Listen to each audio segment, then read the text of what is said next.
বিসমিল্লাহির রহমানির রহিম। আসসালামু আলাইকুম। কেমন আছো এভরিওয়ান? আশা করি যে যেখান থেকে ভিডিওটি দেখছো সবাই খুব ভালো আছো। তো প্রতিদিনের মতো আজকেও আমি একটি ভিডিও নিয়ে হাজির হয়ে গিয়েছি তোমাদের জন্য।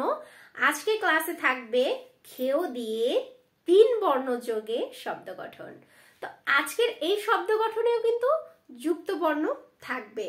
প্রত্যেকটি যখন আমরা বানান করে করে পড়বো, লিখবো এবং অর্থ জানবো তখন সবাই লক্ষ্য করবে।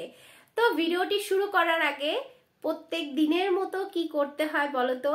যারা ভিডিওটি দেখছো প্লিজ একটা লাইক করে দিও এবং চ্যানেলটি যারা সাবস্ক্রাইব করনি প্লিজ চ্যানেলটি সাবস্ক্রাইব করে দিও, কারণ তোমাদের ভালোবাসায় অনেকটা দূর চলে এসেছি। এরকম ভাবে ভালোবেসো, সঙ্গে থেকো, এতটুকুই তোমাদের কাছে চাওয়া। বিশ্বাস করো, আর চাওয়ার তোমাদের কাছে কিচ্ছু নেই। তো যাই হোক, আমরা মূল ক্লাসে চলে যাব। সবাই আশা করি ক্লাসটি মনোযোগ দিয়ে দেখবে।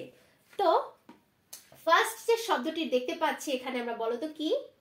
লক্ষণ। লক্ষণ, লক্ষণ শব্দের অর্থ কি বলো তো?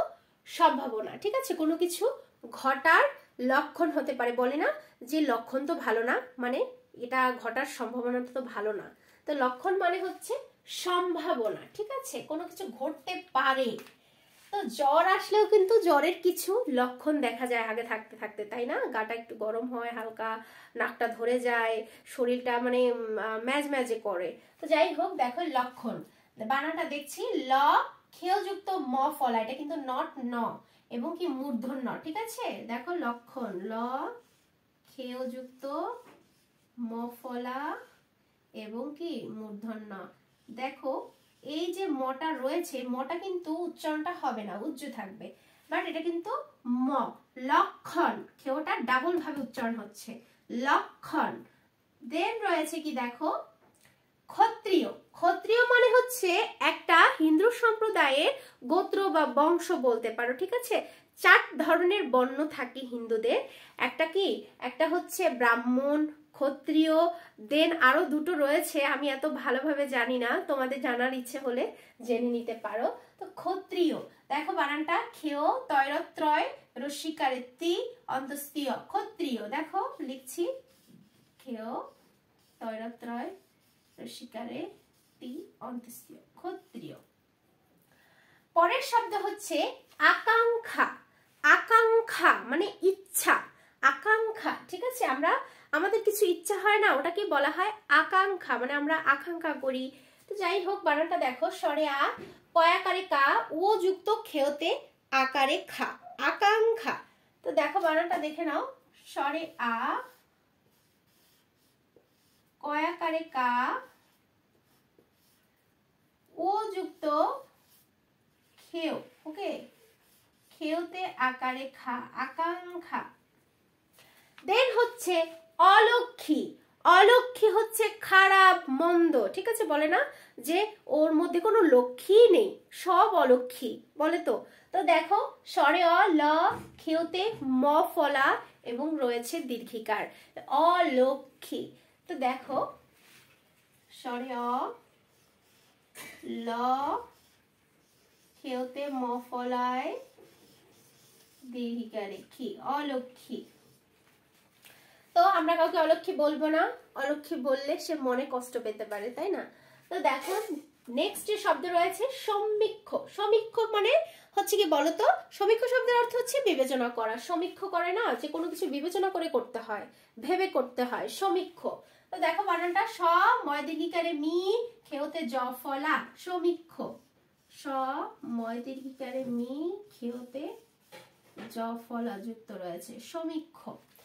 দেন দেখো ইক্ষাকু। এই শব্দটা কিন্তু একটু হার্ড, মানে সচরাচর দেখা যায় না। ইক্ষাকু, ইক্ষাকু বানানটা দেখো রস্যই ক্ষয় ব ফলা রয়েছে, ক্ষয় ব ফলায় আকার, কয় রস্যকারে কু। ইক্ষাকু হচ্ছে কি বলতো? সূর্য বংশের প্রথম রাজা, যখন আমাদের দেশে রাজা যারা শাসন করত সেই সময়ে সূর্য নামের একটা বংশ ছিল, নিশ্চয়ই শুনে থাকবে তোমরা। তো সূর্য বংশের প্রথম রাজার নাম ছিল ইক্ষাকু। ঠিক আছে, তো বানানটা দেখো রস্যই খেয়তে ব ফলায় আকার, কয় রস্যকারে কু, ইক্ষাকু। নেক্সট হচ্ছে কাঙ্ক্ষিত। বানানটা দেখো কয়াকারে কা, ও ক্ষয়যুক্ত রস্যিকারে কি ত কাঙ্ক্ষিত। কাঙ্ক্ষিত শব্দের অর্থ হচ্ছে আশা বা ইচ্ছা। বলে না আমি কাঙ্ক্ষিত ফলটা পেলাম না, যেটা পাওয়ার কথা সেটা পেলাম না, একটা ইচ্ছা ছিল বাট সেটা আমি পাইনি। তো দেখো কাঙ্ক্ষিত বানানটা লিখছি, কয়াকারে কা, ও যুক্ত খেয়তে রস্যিকারে খি ত কাঙ্ক্ষিত। দেন হচ্ছে সূক্ষ্মকোণ। সূক্ষ্মকোণ অর্থাৎ হচ্ছে ছোট্ট কোণ। ছোট কোণকে সূক্ষ্মকোণ বলা হয়। দেখো সদীর্ঘকারে সু, খেয়তে ম ফলা সূক্ষ্ম, কয়কারে কো, মূর্ধন্য কোণ, সূক্ষ্মকোণ। দেখো সদীর্ঘকারে সু, খেয়তে ম ফলা, কয়কারে কো, আর হচ্ছে মূর্ধন্য সূক্ষ্মকোণ। তো আশা করি তোমরা এই বানানগুলো সুন্দরভাবে বুঝতে পেরেছো। আমি শুরু থেকে শেষ অবধি আরো একবার পড়ে শোনাচ্ছি তোমাদের। লক্ষণ, ক্ষত্রিয়, আকাঙ্ক্ষা, অলক্ষী, সমীক্ষ, ইক্ষাকু, কাঙ্ক্ষিত, সূক্ষ্মকোণ। তো প্রত্যেকটি বানানই কিন্তু রয়েছে যুক্তবর্ণের ওপরে। এই বানানগুলো একটু কঠিন, বানান করে করে পড়ে পড়ে আয়ত্তে আনতে হবে। তো আশা করি তোমরা ক্লাসটি বুঝতে পেরেছো। আর যারা বোঝনি শুরু থেকে শেষ অবধি আরো একবার দেখবে, স্কিপ না করে। তো আজকের ক্লাসটা বেশ এনজয় করে কিন্তু আমরা করেছি, শেষ করেছি। তো বেশি বাড়াবো না, অলরেডি অনেকটা লং হয়ে যাচ্ছে ভিডিও। আজকের মতো আমি এখানেই বিদায় নিব। সবাই ভালো থেকো, সুস্থ থেকো, আল্লাহ হাফেজ।